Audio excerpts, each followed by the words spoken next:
రాష్ట్రంలో urea, DAP ఎరువుల ధరలు వ్యాపారుల దెబ్బకు మండుతున్నాయి. కొన్ని చోట్ల రైతులకు అందుబాటులో ఉండటం లేదు. యూరియా బస్తా 266 చొప్పున అమ్మాల్సి ఉండగా బహిరంగ మార్కెట్లో 350 నుంచి 375 వరకు వసూలు చేస్తున్నారు.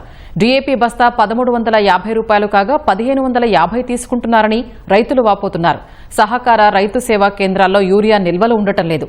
యూరియా పక్కదారి పడుతున్నా చర్యలు తీసుకోవడం లేదన్న విమర్శలు వినిపిస్తున్నాయి.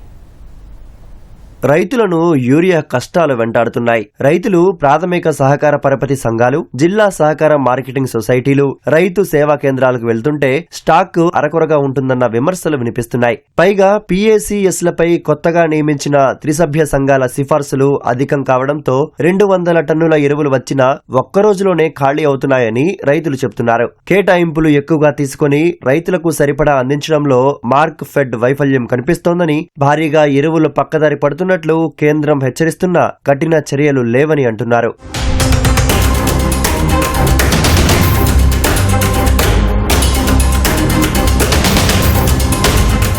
ఖరీఫ్ సాధారణ విస్తీర్ణంలో ఈ ఏడాది ఇప్పటికే 65% లోపే పంటలు సాగయ్యాయని వ్యవసాయ శాఖ గణాంకాలు చెబుతున్నాయి. రసాయన ఎరువులు ఎక్కువగా వాడే మిరప, పత్తి సాగు కూడా తగ్గిపోయింది. రాయలసీమలో ప్రధాన పంట వేరుశెనగ కేవలం 4.45 లక్షల ఎకరాలు మాత్రమే సాగైంది. నాగార్జున సాగర్ ఆయకట్టులో వరి నాట్లు మొదలే కాలేదు. ఖరీఫ్ అవసరాలకు 16.76 లక్షల టన్నుల ఎరువులు కేటాయించగా ఇప్పటికే 11.45 లక్షల టన్నుల అమ్మకాలు పూర్తయ్యాయి.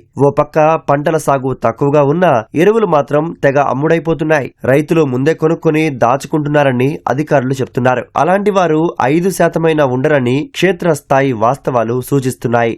అనంతపురంలో యూరియా కొరతతో రైతులు తీవ్రంగా ఇబ్బంది పడుతున్నారు. అదైతే 20 ఎకరాల్లో వరి నాటు వేసుకున్నాం సార్. ఇంకా ఒక్కసారి కూడా ఫర్టిలైజర్ వేసుకునే లేదు. యూరియా లేక ఎరువు వేయడం లేదు. ఎరువు వేయకుండా ఆగిపెట్టిన మొక్కజొన్న కూడా అంతే.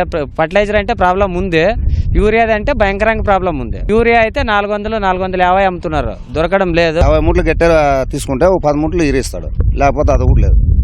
కనీసం అంటే నెలన్నర అయింది ఇప్పటికి మనం డబ్బు ఇస్తే ఒక్క మూట ఇరవై దొరుకుతుంది. ఇరవై అంటే చాలా సమస్య ఉంది సార్ మాకు. ప్లస్ 1500 పెట్టి కొనేది అవుతుంది మా చేత.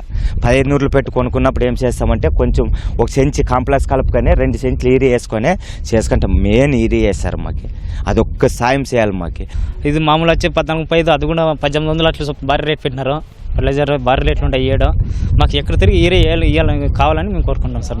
అగమేట్లకు కూడా వీరి వేసేయలేదు సార్ మాకు. అగమేట్లకు కూడా DAPS కనాలంటే మా శాత అవుతుందా? ఉమ్మడి కృష్ణా జిల్లాలో మొవ్వ, నందిగామ, గుడివాడ, పామర్రు, కంకిపాడు, మచిలీపట్నం ప్రాంతాల్లో వ్యాపారులు ఎరువులకు అధిక ధరలు వసూలు చేస్తున్నారు. పురుగుల మందు కొంటేనే యూరియా బస్తా అని లింకులు పెట్టి సొమ్ము చేసుకుంటున్నారు. కాకినాడ జిల్లా గండేపల్లి సహకార సంఘానికి యూరియా చేరడమే ఆలస్యం, వెంటనే అయిపోయింది. పెద్దపురం PACS కు 170 టన్నులు కేటాయిస్తే 2 రోజుల్లోనే ఖాళీ అయింది. విజయనగరం జిల్లాలో వరి నాట్లు ముమ్మరమైన ప్రస్తుత తరుణంలో ఎరువుల కొరత వేధిస్తోంది. 6000 టన్నుల యూరియా అవసరం కాగా 850 టన్నులు మాత్రమే ఉంది. రైతు సేవా కేంద్రాల్లో నిల్వలు లేవు. పార్వతీపురం, మండ్యం జిల్లాలో ఒక్కో బస్తాపై 200 రూపాయలు అధికంగా వసూలు చేస్తున్నారు.